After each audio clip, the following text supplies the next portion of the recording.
నమస్తే శివ ఓం. నేను మీ doctor DVSS Reddy. Welcome to Vedic Mahavastu money Sutra and my home lucky home. ఇక్కడ మనము ఇవాళ డెబిట్స్ అంటే అప్పులు ఎలా క్లియర్ చేసుకోవాలి అనే దాని గురించి మనం మాట్లాడుకుంటాం. 20 years ఎనర్జీ ఎక్స్పెక్ట్గా అప్పులు క్లియర్ చేయడానికి ఎటువంటి ఎనర్జీస్ని మనము క్లియర్ చేసుకోవాలి, వాటిని ఎలా వాడుకోవాలి, అప్పుల ఊబిలోంచి ఎలా బయటపడాలి. మనకు అప్పు లేనివాడు ఐశ్వర్యవంతుడు అని మనకు ఒక సామెత ఉంది. అది 100% అక్షరాల బంగారు అక్షరాలతో చెప్పిన నిజం. కాబట్టి ఏంటిది? అప్పు లేనివాడు ఐశ్వర్యవంతుడు. అవును, మరి క్యాష్ ఈజ్ ద కింగ్. అర్ధరాత్రి మీకు బంగారం కాదు వజ్రం లాంటి అవకాశాలు ఎన్నో వస్తాయి. దాంతో మీరు మీ డబ్బును రెట్టింపు, తర్వాత 4 times 10 times 10x 20x 100x కూడా చేసుకోవచ్చు అన్నట్లు. ఎగ్జాంపుల్, ఇప్పుడు మార్కెట్ క్రాష్లో ఉంది. మార్కెట్ క్రాష్లో ఉన్నప్పుడు పెట్టుకున్నప్పుడు 6 monthsలోనే మీకు డబుల్ అయ్యే అవకాశాలు ఉంటాయి. ఇది ఒక ఎగ్జాంపుల్ అన్నట్టు.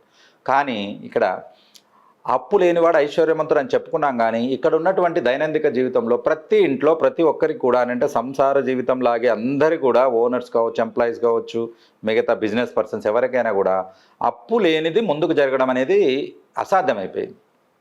ఇందులో మంచి అప్పులు ఉంటాయి, చెడు అప్పులు ఉంటాయి, కొన్ని దారి తప్పిన అప్పులు ఉంటాయి, ఇలా ఉంటాయి. కాకపోతే ఇక్కడ ప్రాబ్లం ఎక్కడ వస్తుందని అంటే, మీరు అప్పు తీర్చడానికి ఇంకో అప్పును తెస్తున్నారా, అప్పు తీర్చడానికి ఇంకొక అప్పును బయట నుంచి తెస్తున్నారు. అయితే మీరు డెఫినెట్గా రాంగ్ ట్రాక్లో ఉన్నట్టు లెక్క. మరి రైట్ ట్రాక్లోకి మారాలంటే ఏం చేయాలి?